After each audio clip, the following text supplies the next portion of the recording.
大胖媳妇携全家来体验太空飞行了，结果在太空馆上演了历史性的一幕，人给他退款了。是这样的，大胖媳妇让我给他买个硬盘，我说太贵没给他买。然后过了几天呢，有人约我去玩那个太空飞行体验，他问我那是啥呀？我说你知道有那种地方不？就是一个屋充满了福利，谁进去都能享受福利，然后就失去自我了。他说直播间啊，直播间啊。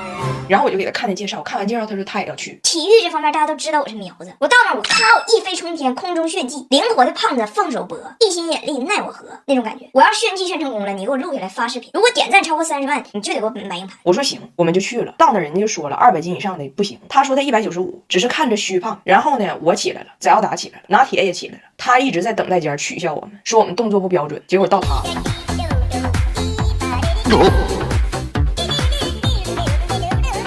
就是一个起不来呀！这个馆有史以来第一次派出了2个教练，白班夜班都上了，结果都被他薅进去。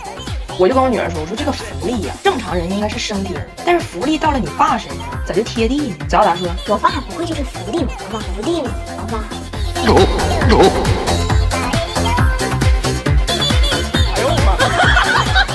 关键出去的时候，底下的风太大，吹的他吧得跳着走，然后兜的太紧，裤裆还给人裂开了。他还问人教练，他说别人飞完你就是抱着给抱出来，我在这里自己跳呢，你倒是抱我呀，抱我呀。教练说我抱了，俺俩都抱了，俺们也没见过，在这个福利的地盘里，地心引力赢了，地心引力赢了。大胖媳妇儿带着他加拿大的老母亲去体验了一下北京老胡同，结果被后海区人力车夫拉进了永久黑名单。到了后海，温迪见到了人力车，没见过呀，嗨起来了，要乘车。拉车师傅离远看，哎，一金发女郎远远走来，看着挺年轻的。温迪过去说，我可以吗？师傅是个老北京人，上来吧您。温迪说，那我可以带着我的儿子一起乘车吗？师傅说，行啊，上来吧。温迪一回头，儿子过来，儿子就过来了。师傅大受震撼，这不行，这不成。温迪说，你说的我可以带儿子，来，儿子上来，儿子上来。然后后海之行就开始了。师傅蹬了不到20分钟，蹬抽筋了，回头跟他娘俩说景基本就是这样，该看的都看了。大胖姐说，这个海我光看后边了，还没看前边呢。师傅说，这个海只有后边，没有前边。温迪说，为什么？师傅说，因为它叫后海，它叫后海。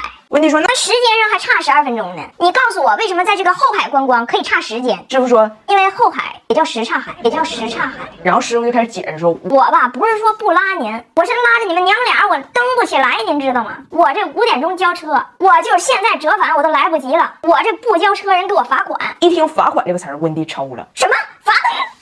我说温迪啊，温迪，冷静，呼吸，罚他，不罚你。大胖姐说，你还不了解他吗？他就听了罚钱这个词儿，一听着钱从兜里掏出来，哎，这个动词他就要嘎，重度焦虑。他不管是谁的兜，这么说吧，就是国民消费总值每1块钱的涨幅，都是从我妈命上压过去的。那英国女王在世的时候，明明有马，又买了一匹新马，跟女王3月没说话，3月没说话。然后温迪就说，师傅，赶紧5点之前杀回起点，我可以下车，你别被罚钱，赶紧回去。师傅就说，真不是我不拉您，主要是您说您有一儿子，我心说也成，谁成想，嚯，太大了，您这儿子太胖了，您儿子，您让他下来，我管他叫爸爸。大胖媳妇在后边，我呀，温迪冲他儿子，都不是你的错，你太沉，让人家罚款，去，你拉师傅走。于是大胖媳妇和拉车师傅对调，把他的母亲和拉车的师傅拉回了原点。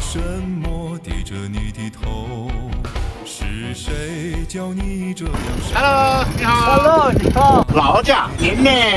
师傅坐在车上，旁边坐一温迪，旁边别的师傅路过，他还跟人解释呢。真没辙，这儿子太大了，这儿子太胖了。他回来之后，温迪被刺激了，就非常不理解，说我在加拿大是 XS， 我是小号，怎么在这儿就被识别为胖子了呢？于是开始疯狂锻炼，拉着他儿子把能用的健身器械全用上了，天天练。他俩虽然都用，但是都胖了。儿子是所有健身器材都躺着用，不好好练；妈妈是练是好好练，练完吃1桶冰淇淋。所以不怪这些器材是好器材。所以我现在就要把这些健身器材都放闲鱼上卖了。我看很多人都在用闲鱼 APP 卖闲置，幸亏有它，什么电子跳绳、筋膜枪、什么滑雪机、什么这个呼啦圈，还有这3个记录大胖媳妇婀娜身姿的开立得，10几样，通通10块钱出掉，全部断舍离。上闲鱼搜张彩玲就可以带走这些科技与狠活。我告诉你们实话，为啥要卖啊？这是我爸让的，我爸受不了了。我爸天天早上做饭，他就在门口练，给我爸整的怪不好意思，进厨房都不敢出来。温迪还经常拉着我爸说：“哥哥 ，come on， 要不要跟我一起锻炼？”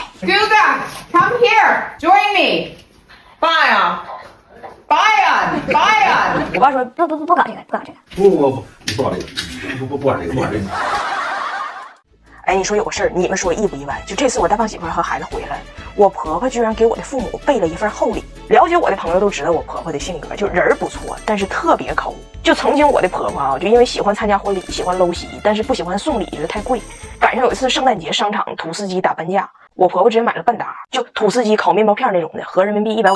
我婆婆买了半打，全在仓库放着。之后那10年特别热衷于参加婚礼，好送出她这个廉价土司鸡。哎妈，那土司鸡才有劲呢。那面包片如果要是薄点的话，好，头5秒还是烤吐司，到第6秒就是烧冥币，直接就冒烟了，就灰飞烟灭了。就都说就是婚姻是爱情的坟墓，我婆婆上坟的时候还给人烧纸。加拿大本来结婚率就低，就那几年没人敢结婚的。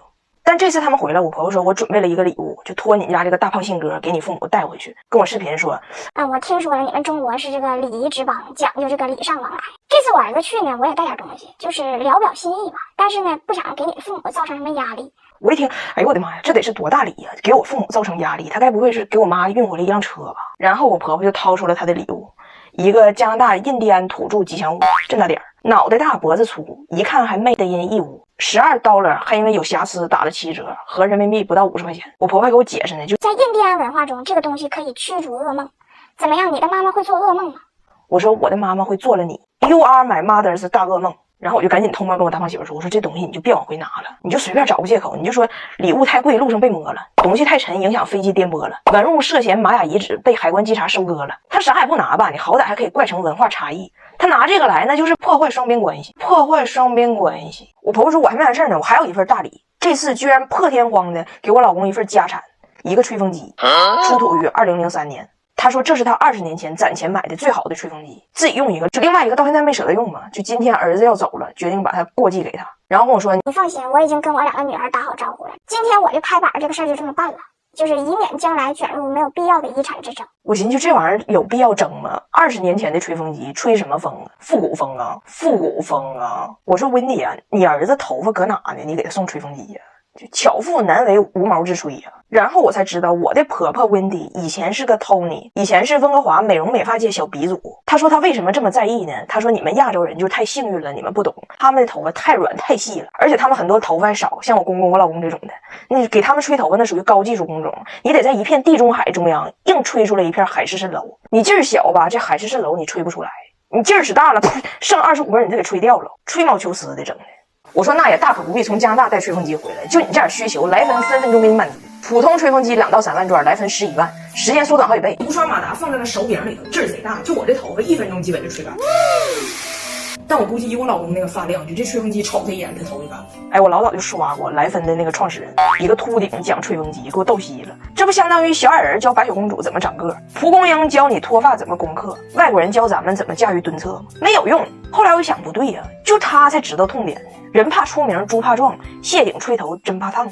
所以莱芬有芯片黑科技控温，还可以多档位调节，完全不用担心家里有小孩烫着孩子娇嫩的小皮肤，而且声音贼小。虽然他送我妈这一个50块钱的小摆件，但是人家我妈妈还是有格局的。我妈说，等如果他将来来了，咱给他装几个走，咱不差事儿。而且他那2000多，咱那是500多，怎么说呢？让他别有压力了。